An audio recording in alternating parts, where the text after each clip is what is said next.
So happy to see many of you in this forum. It is such a good moment for us to share some interesting and important information with all of you. Thank you for coming to our meeting.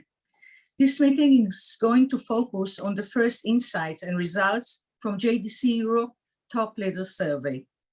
13 years ago, we at JDC understood that we needed to hear the voices of the leadership if we were going to make sure our work was the most relevant it could be. We want to have fullest understanding of what they were saying about Jewish Europe today and for the future. We also realized that the leaders themselves needed to understand what their collective voice was saying, and we all wanted to track trends over the years. More than 1,000 leaders replied, and I want to remind you that we speak today of one Europe. Our team, who you will soon meet, have been working to analyze the results and prepare the report. I was privileged to be at the European Summit 3 years ago in Prague, where the last survey results were presented.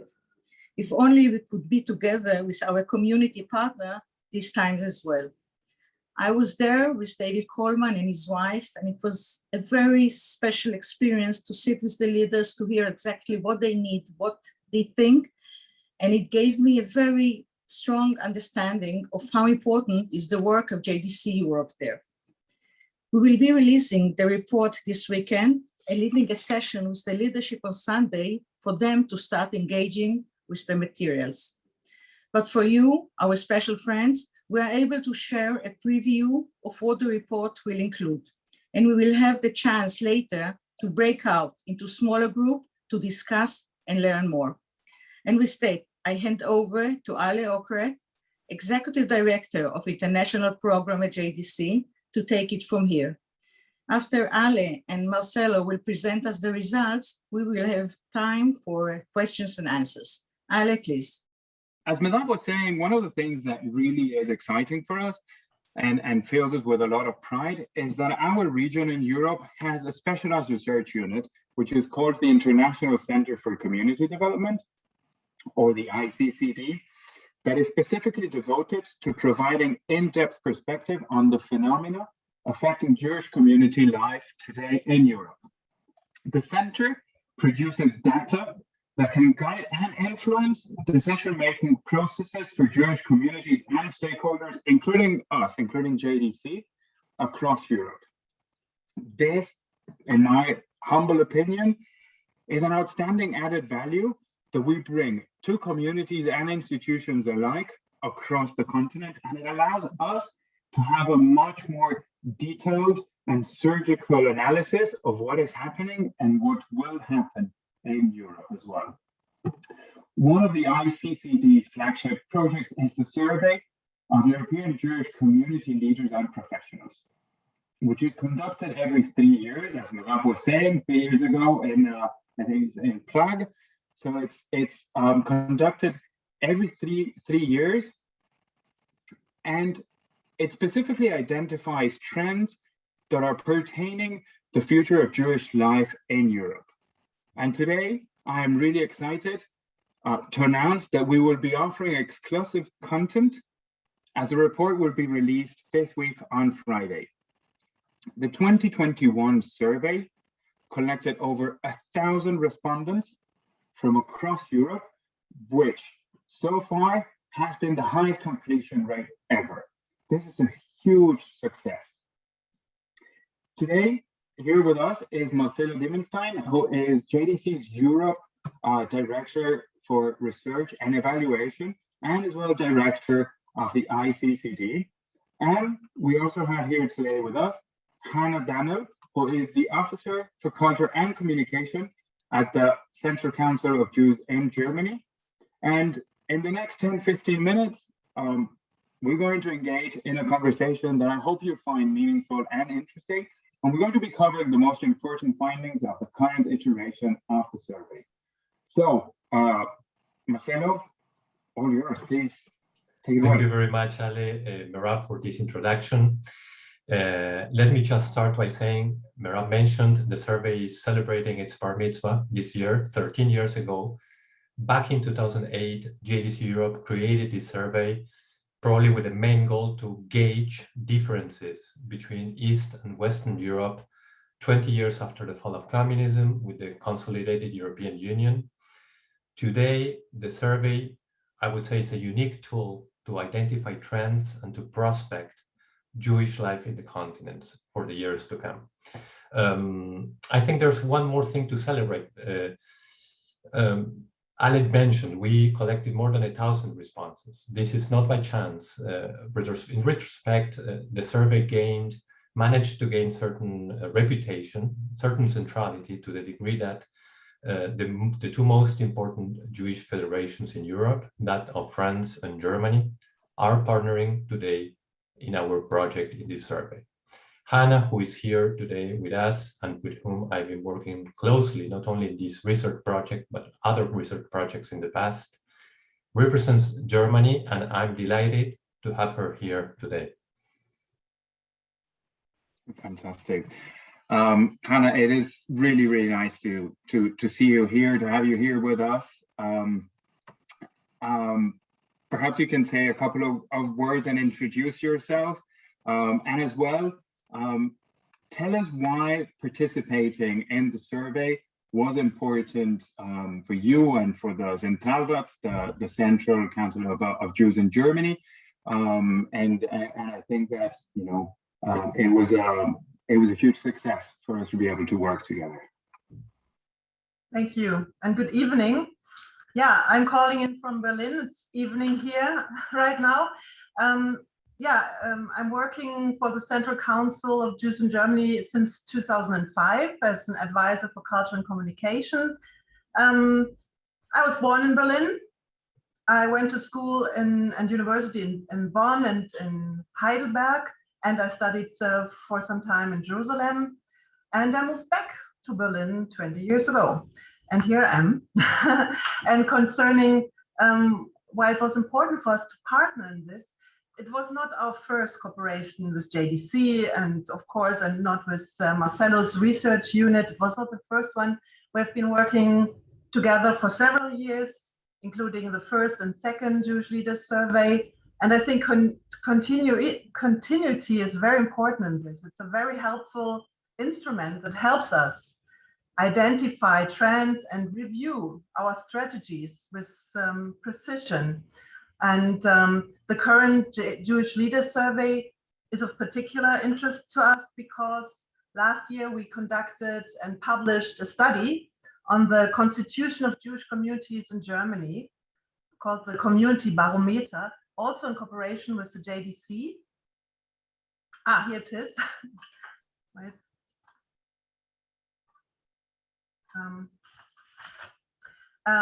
And relating this data to each other will be exciting, as a Community Barometer and the Jewish Leaders Survey. And after the Community Barometer, we developed a new tool. It's called the Community Coaching. And we can put the results of the Jewish Leaders Survey directly into practice, which is beautiful and very important. Fantastic. Thank you. Thank you, Hannah. And it's really great to have you here and to be partnering as well with the Zentralrat. So, Marcelo, the headline news from this year's survey is that for the first time since 2008, anti-Semitism has risen to the first position in the ranking of the most serious threats to the future of Jewish life. Are we able to conclude from this data that there is a fundamental threat to the survival of Jewish communities in Europe? How do you see this? Listen, if we look at previous surveys, Ale, we can observe that the perception of anti-Semitism as a serious threat has been consistently growing since 2015. In fact, if we look at this graph, it is striking to see how anti-Semitism went from being a relatively minor threat in 2008 to being perceived as a major one in 2021. And I think this is reflective of what happened in Europe in the last 6, 7, 8 years with the rise of populism, radical Islam, hostility of the political left towards Israel, online hate speech everywhere. And of course, you know, I don't want to forget about the terrorist attacks that happened in France, in Belgium, in Denmark, in Halle, in Germany. All that contributed to create a new climate in our communities around concerning anti-Semitism. Now, are we to conclude, as you say, Ale, that this poses a fundamental threat to the future of Jews in Europe? Well, it is impossible to predict the future, of course. I would say my thinking and my answer to that, I would say no, based on the results of the survey, and this for one reason, that of the role of European governments and that of the European Union. Today, European governments actively legislate against, suppress and punish anti-Semitism on one hand. On the other hand, most of them set up government agencies devoted to measure and to monitor anti-Semitic incidents on a yearly basis. And this is done mostly with the cooperation of local Jewish communities and federations. Not by chance, more than 70% of the respondents of the survey consider that the local governments adequately respond to the security needs of the communities, of the Jewish communities in their countries.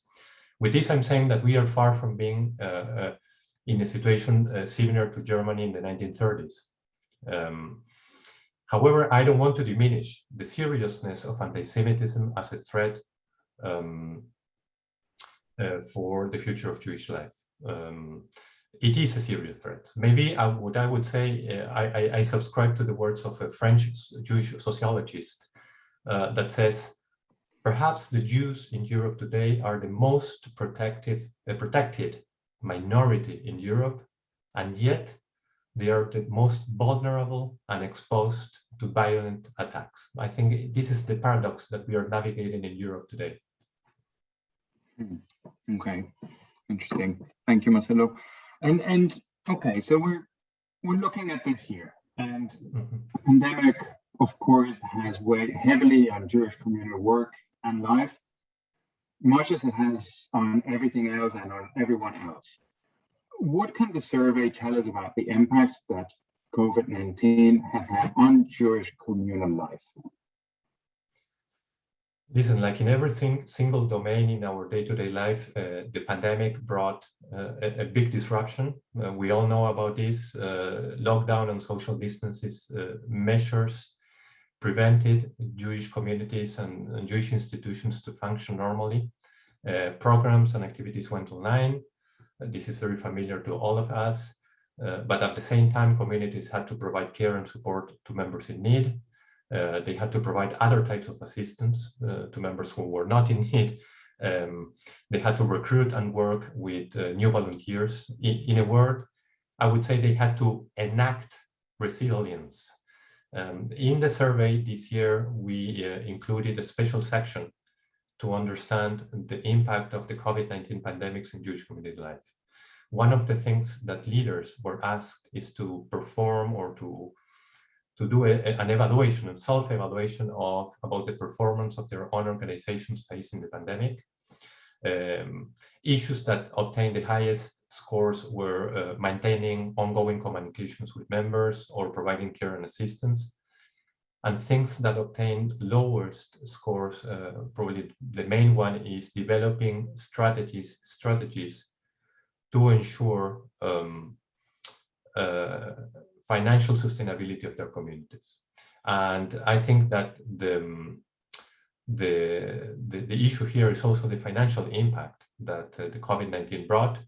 60% of the respondents said that their institutions incurred in financial losses due to the COVID-19 pandemic. This graph that you see on the screen now describes what type of financial losses they incurred.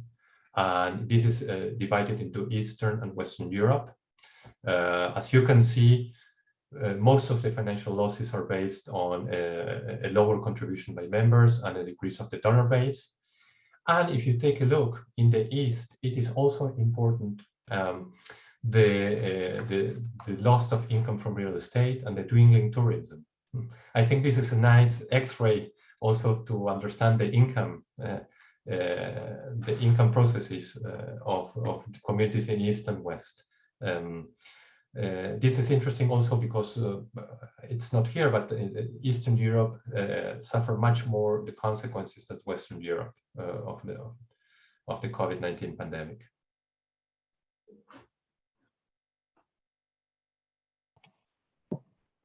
Okay, thank you very much. And Hannah, perhaps you can comment on a bit of the situation on COVID in Germany. Yes, I would also like to add that I think it is at this point that the results of the Jewish Leaders Survey are of particular interest. The consequences of COVID. In Germany, we are just in the middle of the fourth corona wave. And in addition to what Marcel already mentioned, I think there's also the issue of how the congregations can stay in contact with all target groups, and in the event of reopenings, how they can fill the congregations again. We have to search for possibilities to do it, because we also noticed that members have become accustomed to do without community. And another topic which is very important in Germany, it's a digitization. That it has made a big push in Jewish communities because of Corona, but there's still a lot to do. And the Jewish community in Germany is an old one. More than half of the Jewish people in Germany is over the age of 60. And as you maybe know, it's 90% of them are immigrants from former Soviet Union, and a high percentage receive social welfare. So it's of special importance. Absolutely, yeah. So you said more than half of the Jewish population is over 60 years old, right? These are not the exact numbers, but we do have this balance here. Yeah. Okay. Thank you.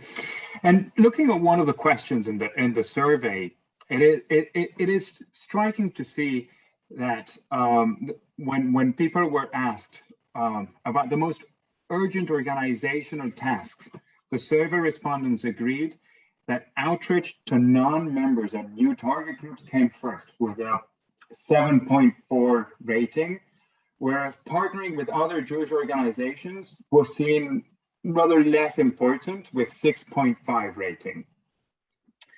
Are you seeing this focus on unaffiliated and engaged reflected in how Jewish organizations in Europe are using their resources, or the kinds of programmings or tools or interventions that they offer? Are we able to measure the size of these new target groups? Yeah, it's a good question. If we observe the findings of our previous surveys, this has always been a concern of leaders from across the board.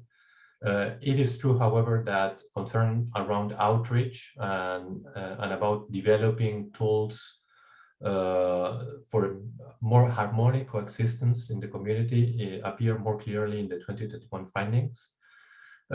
I would say this is part of one of the biggest challenges that we identified in the survey, which is that of I would say sustainability, but not sustainability from a financial point of view, which I think it's also important. Sustainability from a human point of view. Elsewhere in the survey, and someone was, Mark, I think in the chat, asking about serious threats, leaders, aside anti-Semitism aside, identified other serious threats like lack of engagement by members of community affairs, lack of renewal of Jewish organizations. I think this is all part of the same package. I think leaders seem to be very aware that to have a vibrant Jewish life in Europe, the voluntary covenant, this key concept in communal thinking, has to be renewed and enriched in a way. And the question that we need to ask here is how meaningful, how relevant a Jewish community is today for a European Jew. I think that's the good question. If I may, I think that regarding your question, there's another sort of hidden topic in the survey, which is that of the secular or non-observant Jews. In the survey, we identified a growing demand for inclusion of secular Jews in communities, a statement offering more activities or programs for secular non-observant Jews ranked among the top 10 priorities when displaying a ranking of priorities in the communities. And what is interesting, when we analyze the priorities among denominations, that is, we analyze the Orthodox, the Masorti, Liberal, Reform, this item also appears among the top 10 priorities in those among those denominations. Also, among the open responses, there's responses that go in that direction, that is someone, a community professional in France. There's a need to fluidify the relationships between the different Jewish denominations, including non-observant Jews, and to make more room for community engagement in a non-religious way. I think this is interesting. The question here is, are communities able and ready to cater secular Jews in a way? Anyway, I think this is good news in a way. I think for some reason, secular Jew came to mean in the last years someone who has a Jewish background, but who is detached or uninterested in Judaism. And thanks to developments that are happening in Israel and also in America, I think we are witnessing a sort of a semantic shift of the concept of secular Jew. And today we can find self-identified secular Jews who would like and are willing to approach Jewish learning and traditions from a non-observant perspective. I think this is really interesting. I totally agree. This is interesting and this is important. And you touched upon different segments of Jewish religious communities. And so, how are you seeing the survey? If you look at the data that the survey has produced, what is the information telling us about how these inclusivity questions are addressed or viewed or approached by the different segments of the communities, going from Orthodox to secular to liberal, Masorti, conservative? What are we gathering from this information?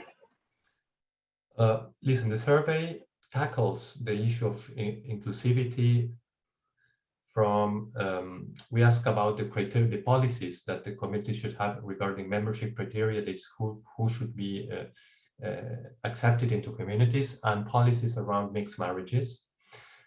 This is, of course, part of a larger question of who should be considered a Jew, a capital question. This is a global conversation, not only a European one.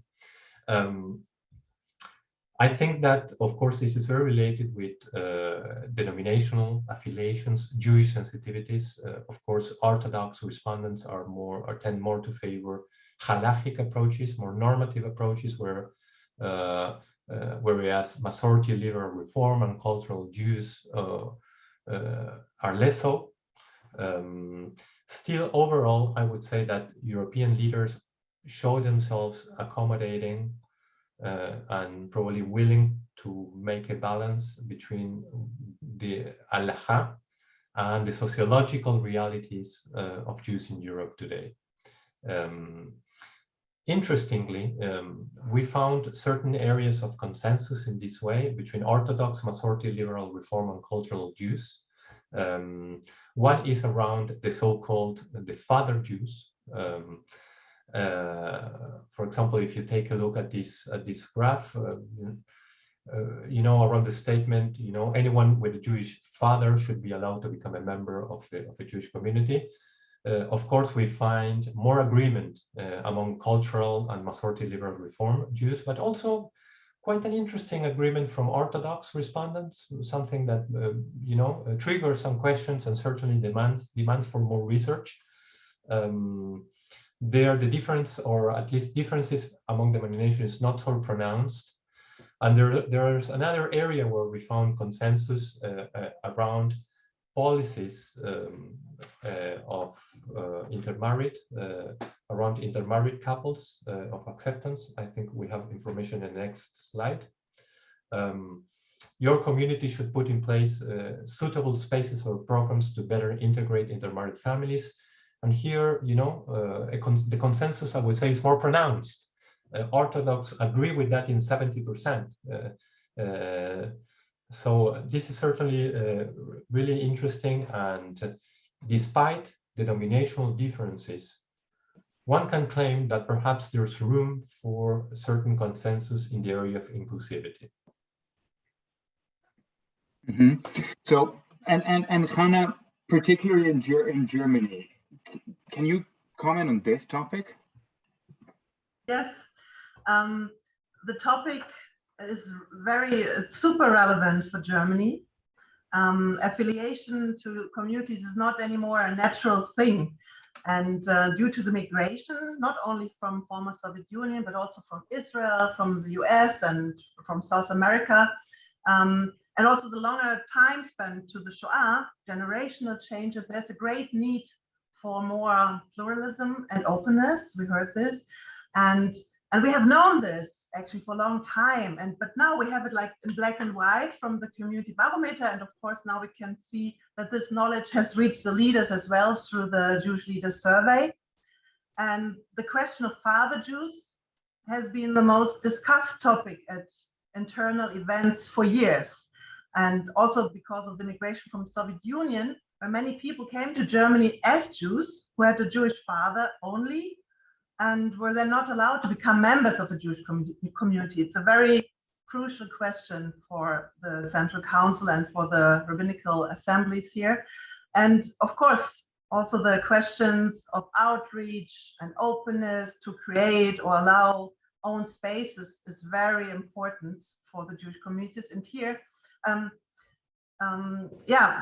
because we know that membership is declining, mainly for demographic reasons, but we also know there's dissatisfaction. Yeah, absolutely. And I'm staying with you, Hannah. We mentioned earlier that we had over 1,000 respondents to the survey, and particularly in Germany, almost 170 responses. What would you say is the finding that most caught your attention? Yeah, first of all, I must say that I'm very satisfied with the number of participants. I think it shows that the interest in fact-based strategic planning is there. We've worked on it the last years. And I think there are indeed several important findings from the current survey. I must add, we did not have the time yet to discuss these internally because it's not published. So we need to discuss it in our committees. But I did notice a few because I was allowed to have a little glimpse, comparing the results of the Focus Germany questions in the Jewish Leaders Survey to the Community Barometer, for example. I see a certain perception problem that catches the eye, a problem of perception. The community leaders, for example, they give themselves very high marks at 84% or something for letting members creating their own spaces. The members, however, see it quite differently. This is, for example, a place where we need to mediate, communicate. And concerning threats, Marcelo named them, but the demographic decline in Germany is named as #1 threat, even ahead of anti-Semitism to Jewish life in Germany. So I think that this awareness might be also a chance to work on outreach and inclusivity. So this is a help. And concerning safety, in the Jewish Leaders Survey, it must alarm everyone when 20% of the Jewish leaders have already thought about immigration. That's what they answer. And 29% expect an increase in immigration. I think that's very alarming.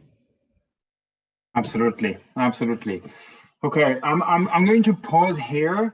I'm going to turn it back to Mirav. I want to thank Hannah and Marcelo for this conversation.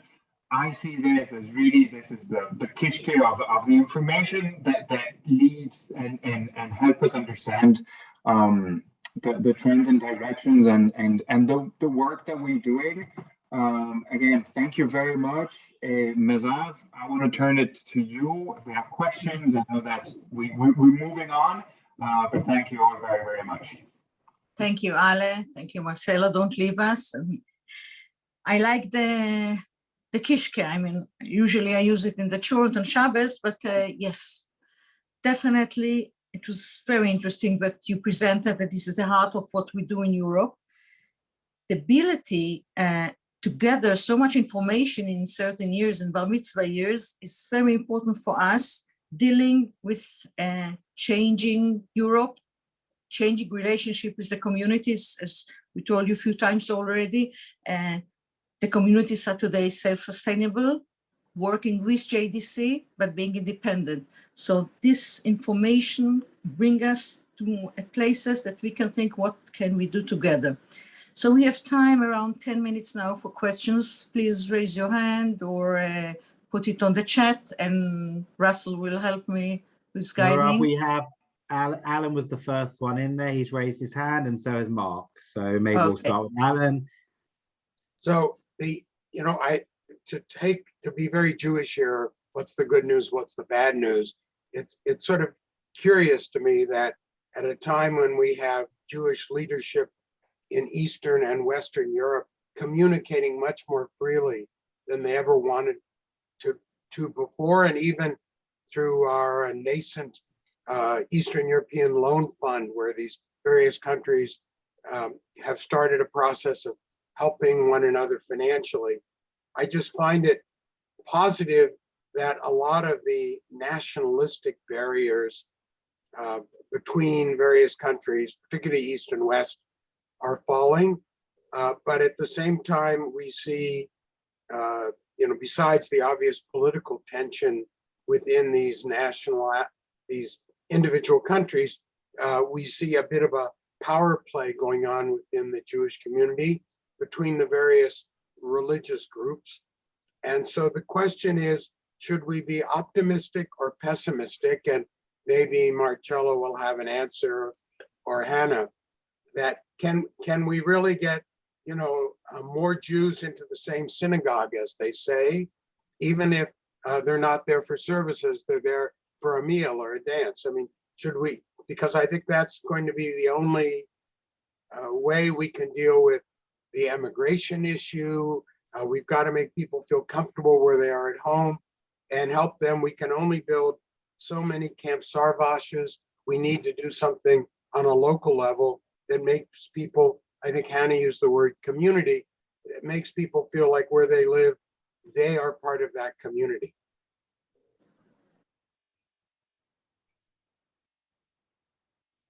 Maybe Marcelo or Hannah. I just was Merav, I just wrote to you. There's a lot of people reaching out with questions and raising their hands. So maybe we'll stay here for a while so everyone can ask. Yes, so, please. Mark, Marcelo, Hannah, if you have any comments, that would be great. But let's keep them short because I've got a lot of people writing to me. I'm going to keep it short. I thank you, Alan. I am pessimistic on certain issues, and I am very optimistic on other issues. Of course, there's no clear-cut answer here. But you can see many communities in Europe, initiatives and programs that are taking place that are going in the direction of more inclusiveness, that openness. Not to mention that in the survey itself, we didn't bring it here, but we asked about optimism. And guess what? Who were most optimistic? Were the younger or the older people? The most optimistic were the younger people in Europe. This is a counterintuitive affirmation to do it today. And that's part of the good news, Alan. Okay. We will, anything special, Hannah? We can move to another question. Yeah, I just wanted to say I'm working for the Central Council. Of course, we are ready to fight.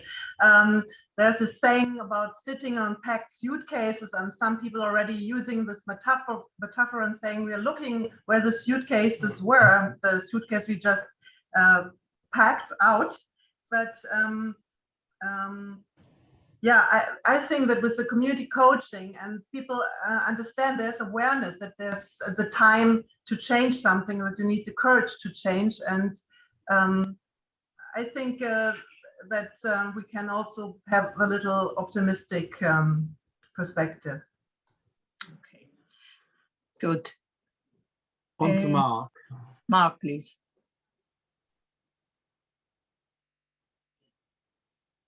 Mark, Mark, you are. unmute yourself. Trying to be polite there.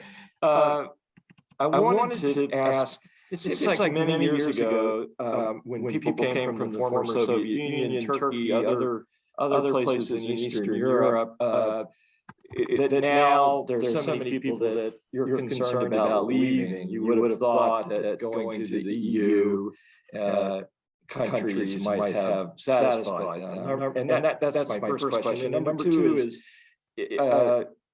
what role does Chabad play in the markets that we're in Europe, the cities that we're with? And that's it, to keep it quickly. I will try to address. I heard with an echo, but Yes, we didn't hear well. okay. I would say that the first question is very important. The EU went through different stages, and it also has to be also with the leader survey. It has to, when we started doing this leader survey, the EU was a consolidated reality, and we were still navigating optimistic times. Nobody, as a proof of that, in the 2008 survey, we didn't ask about optimism about Europe. We asked about to which degree you feel European. The question about optimism was included later on, and maybe reflecting that the European Union was having problems on several issues. First, the economic crisis, and later on with more social, the refugees crisis. I think this answers your question. I think in terms of the role or the narrative around the European Union that we find today is not the same that 13 or 20 years ago. The role that Chabad plays, okay, we can spend the whole evening, afternoon speaking about it. I would just say that the role that Chabad plays in Europe is important, but I would say that not as important than as official communities, very established communities, be they Orthodox, consistoire, or whatever. Certainly not the role that occupies in Asia, for example. Thank you. Okay, we'll go now, Betty, Charles, and then unfortunately we have to continue, but we can answer your questions also later. Betty, please. I'd like a little more information on the ranking of threat of anti-Semitism. How do I say this? Can we distinguish between that being a feeling and that's being accurate? Can we see any differences generationally in that attitude? Yes. First of all, the survey didn't inquire about real experiences on anti-Semitism. We only inquire about perceptions, about feelings. It's telling enough anyway. The graph I showed in the beginning, where in 2008 there was one feeling, and in 2021 another feeling. There are other surveys conducted by the European Union that address the particular issue about the real cases of anti-Semitism. And regarding the generational gap between, if there's a generational gap between feelings of anti-Semitism, the answer is yes. Again, we found that younger respondents feel less threatened about anti-Semitism, although in important percentages, they don't at all deny the problem of anti-Semitism, but there's a gap between younger respondents for whom the threats are others, perhaps more internal threats in the communities, and older respondents where to whom they have a more pronounced feeling of anti-Semitism as a threat. Okay, thank you. And last question, please, Betty. You unmute yourself, Betty. I'm sorry. I was very encouraged by the response of the leadership, and I just thought that what was interesting to me is that I had an experience in my husband and I in Berlin, where we met, thanks to Russell, who organized the meetings. We met both two professionals as well as fellow of JDC and BBYO, who concentrated on the teenage involvement. But the more important meeting was with about 10 young self-identified leaders, and it was clear to us, and it was made very clear to us, that they sought their own initiatives because they did not find that the established leadership was responsive and was a magnet to them. And so they were programming like Let's Start Davening, which was, again, grown from their own initiatives, where artists and lawyers and young students get together.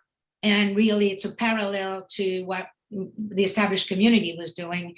Even the program Bambinim, which was established by the JDC fellow, they had to really negotiate with the synagogues to be able to have those little children be involved in their program Bambinim. So I'm glad that 4 years later, there is a recognition on the part of the leadership that they need to do something. And I was really encouraged even by the Orthodox responses, which in my opinion is a great step forward. So hopefully, and what was interesting, and just my last comment, is that we had to bring up the subject of anti-Semitism.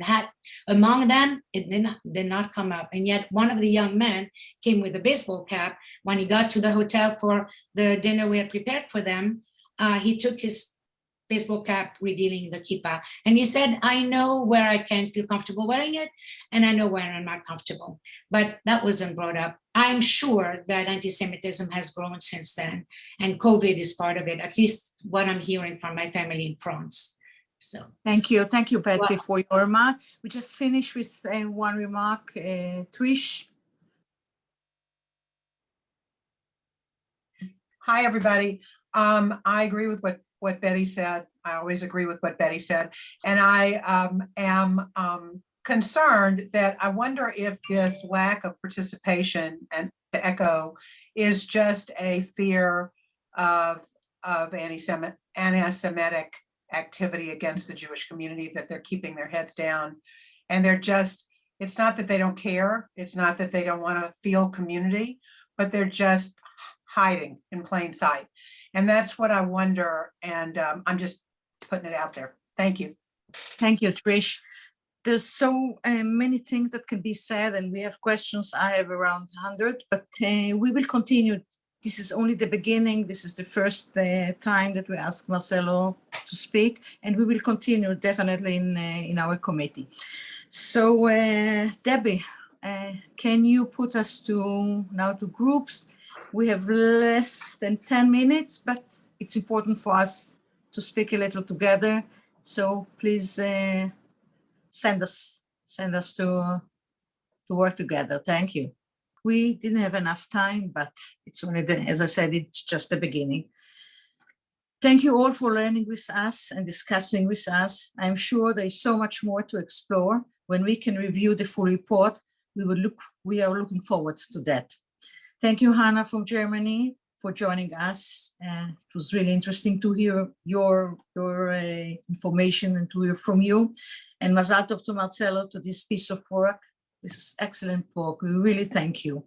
And especially thank you to you, Russell and Debbie, for preparing this interesting meeting. Before we wrap up, I want to share another final thought. It is clear to us that the story of Jewish Europe is many.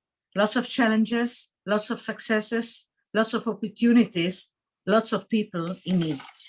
JDC cares about all of it. And we in JDC Europe are there for them. And I always want to remember that alongside the parts that we worry about in our work, there's also lots that makes me smile. One example of that is the street festival in Budapest called Judah Fest. It's happening every October.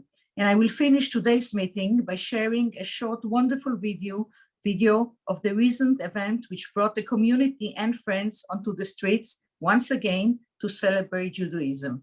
I was there and I couldn't believe my eyes seeing such a simcha, such a joy together. So with that, I want to thank you for joining us today. It was interesting, just started to understand. I wish you all Chanukah Sameach to you, your families, and we'll see each other in December. Thank you. And this smart tune coming to you from Israel, Tel Aviv to the world. Watch the thing, big up the thing, murder them in the dance floor. ים של אנשים ברחבה, מוזיקה טובה ואהבה, הדי-ג'יי מנגן להם שחורה. חיפש על הקצב הוא שלה, לא צריך מילים רק שללה, אז בואו ונתחיל מההתחלה.